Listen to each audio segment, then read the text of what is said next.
Breaking news చూస్తున్నాం.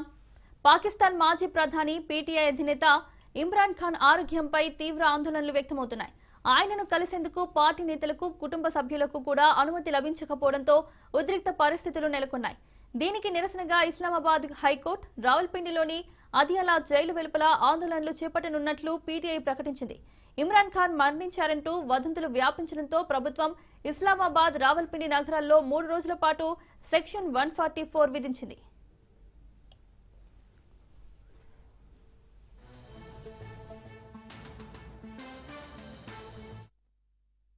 ఇమ్రాన్ ను కలిసేందుకు అనుమతించాలని హైకోర్టు ఇచ్చిన ఆదేశాలను జైలు అధికారులు అమలు చేయడం లేదు. దీంతో ఆయన మద్దతుదారులు నిరసన చేపట్టారు. గత కొన్ని వారాలుగా ఇమ్రాన్ ఖాన్ ను కలిసేందుకు ఆయన కుటుంబ సభ్యులను కూడా అధికారులు అనుమతించడం లేదు. ఇటీవల ఖైబర్ పఖ్తూన్ఖ్వా ముఖ్యమంత్రికి సైతం 8వ సారి కూడా ఇమ్రాన్ తో భేటీకి అవకాశం ఇవ్వకపోవడంతో ఆయన జైలు బయట బైఠాయించి నిరసన తెలిపారు.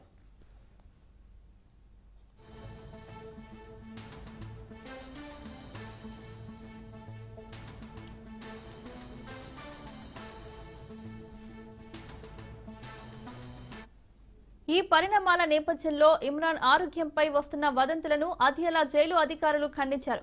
ఇమ్రాన్ ఖాన్ ను జైలు నుంచి ఎక్కడికి తరలించలేదని, ఆయన పూర్తి ఆరోగ్యంగా ఉన్నారని ఒక ప్రకటనలో తెలిపారు. ఆయనకు అవసరమైన అన్ని వైద్య సదుపాయాలు కల్పిస్తున్నామని, ఆయన ఆరోగ్యంపై వస్తున్న వార్తలు నిరాధారమని స్పష్టం చేశారు.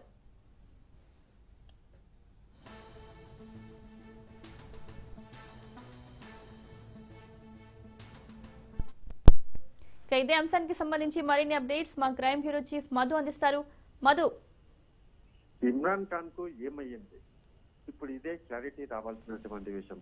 ఒకవైపు జైలు అధికారులేమో ఇమ్రాన్ ఖాన్ పూర్తి ఆరోగ్యంగానే ఉన్నారు అని చెప్తూ ఉంటే, ఆ పార్టీ పీటీఐ పార్టీకి సంబంధించినటువంటి నాయకులు, కార్యకర్తలు, కుటుంబ సభ్యులు మాత్రము ఒక్కసారి అయినా సరే మమ్మల్ని కల్పించాలి, ఇమ్రాన్ ఖాన్ తో మాట్లాడేలాగా చేయాలి, కోర్టు ఆదేశాలు ఉన్నా సరే ఏమాత్రం కూడా జైలు అధికారులు వాటిని పాటించడం లేదు అంటూ కూడా ఆందోళన వ్యక్తం చేయడం జరుగుతుంది.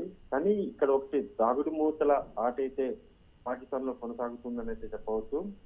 ఇమ్రాన్ ఖాన్ కి సంబంధించి ఆయన ఆరోగ్యం ఏదైతే డిమాండ్ చేస్తున్నారో, ఎలా ఉందో కనీసం మాకు చూపించాలి, మాట్లాడించాలి అనేటటువంటి విషయాన్ని ఇక్కడ ఉన్నటువంటి కుటుంబ సభ్యులు, పీటీఐ పార్టీకి సంబంధించినటువంటి నాయకులు డిమాండ్ చేస్తున్నారు. కానీ జైలు అధికారులు మాత్రం అలా చూపించడానికి కుదరదు, కోర్టు ఆదేశాలు ఉన్నా సరే వాటిని పక్కన పెట్టి కోర్టు ఆదేశాలు పాటించకపోవడంతో ఇప్పుడు అదే పలు అనుమానాలకు అయితే తాగుతుంది.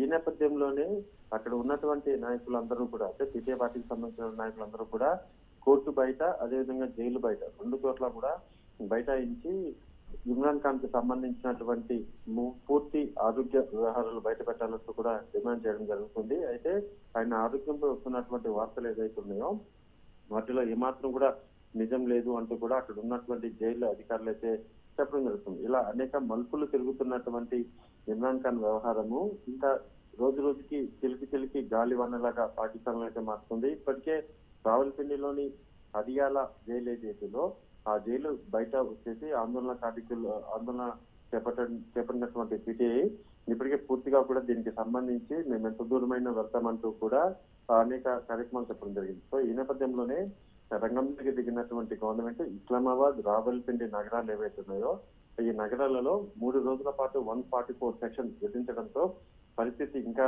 గందరగోళంగా మారిందని చెప్పవచ్చు. అయితే ఇమ్రాన్ ఖాన్ ను కలిసేందుకు అనుమతి ఇవ్వాలంటూ కూడా హైకోర్టు ఇచ్చినటువంటి ఆదేశాలు ఏవైతే ఉన్నాయో ఆదేశాలను ఏమాత్రం కూడా జైలు అధికారులు అమలు చేయకపోవడం, అయితే అలా అమలు చేయకపోవడమే పలు అనుమానాలకు రావిస్తుంది. దీంతో ఆయన మద్దతుదారులు పూర్తిగా కూడా నిరసన చేపట్టారు. అయితే గత కొన్ని వారాలుగా ఇమ్రాన్ ఖాన్ కు కలిసేందుకు ఆయన ఫ్యామిలీ మెంబర్స్ ఏవైతే ఉన్నారో వాళ్ళు జైలు అధికారులకు విన్నవించుకున్నా సరే ఆ జైలు అధికారులు మాత్రం అనుమతించడం లేదు. ఇటీవల ఖైబర్ ముఖ్యమంత్రి ఎవరైతే ఉన్నారో అతను సైతం 8వ సారి కూడా ఇమ్రాన్ ఖాన్ తో భేటీకి అవకాశం ఇవ్వకపోవడంతో జైలు బయట కూడా ఆయన బైఠాయించాడు, నిరసన కూడా వ్యక్తం చేశాడు. కానీ ఏమాత్రం కూడా జైలు అధికారులు ఆయనకు లోపలికి పంపించడానికి అనుమతి ఇవ్వకపోవడం, కుటుంబ సభ్యులను కూడా ఆపుతూ రావడంతో ప్రస్తుతం అయితే పాకిస్తాన్ లో ఈ 3 రోజుల పాటు 144 సెక్షన్ విధిస్తున్నారు. ఒక గందరగోళమైనటువంటి వాతావరణం అయితే అదియాలా కోర్టు ఏదైతుందో ఆ కోర్టు బయట అయితే నిలబడిందని చెప్పాలి.